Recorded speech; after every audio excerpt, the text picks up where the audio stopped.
توانیمان بەو ئەنجامە بگەین کە ئێستا بە هەموو لایەکی ڕابگەێنین کە بۆ ساڵی 2025 کێشەی موچەخۆران تاوە بوو.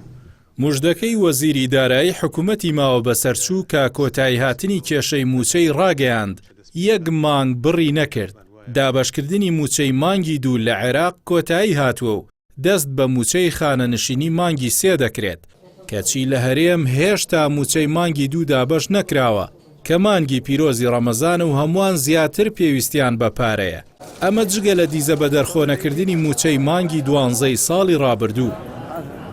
دەیان جار بەرپرسانی حکوومەتی هەرێم بەڵێن و موژدەی چارەسەری کێشەی موچەیان داوە، بەڵام دواتر داواکاریەکانی بەغدایان جێبەجێ نەکردووە و کێشە بۆ موچە دروست کراوەتەوە. عومەر گوڵپی پەرلەمانتاری پێشووی کۆمەڵ لەباری دواکەوتنی موچە بە پەیامی ڕاگەیاند. گەورە و بچووکی بەرپرسانی حکوومەتی ماوە بەسەرچوو وەک موژدە بە خەڵکیان وت تەواو دواکەوتنی موچە لە ساڵی 2025 نامێنێ کەچی وا 4 ڕۆژیش لە مانگی 3 تێدەپەڕێت هێشتا موچەی مانگی دوو هیچ باسێکی نییە. عومەر گوڵپی وتیشی بەهۆی پابەند نەبوونی هەرێم بە بڕیاری دادگای فیدراڵی و مادەکانی یاسای بودجە لە بەغداوە بەردەوام کێشە بۆ موچە دروست دەکەن.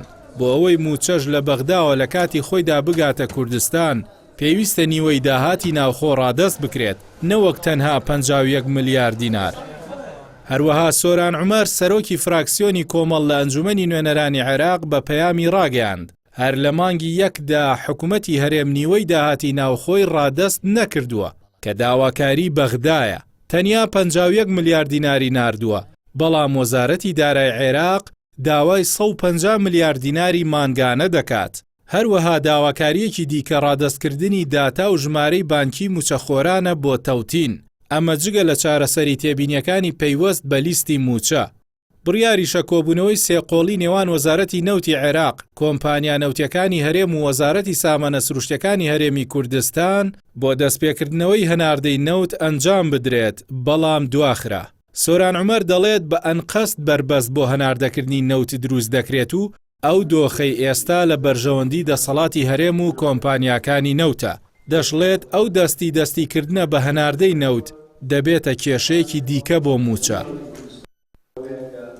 ئەگەر حکوومەتی ماوە بەسەرچووی هەرێم لەم خەمساردی و بێباکەی بەرامبەر موچەخۆران بەردەوام بێت، مەترسی ئەوە هەیە بەر لە جەژن موچەی مانگی 3 دابەش نەکرێت. ئەمە جگە لەوەی تا ئێستا دڵنیایی هاتنی موچەی مانگی 2 نییە.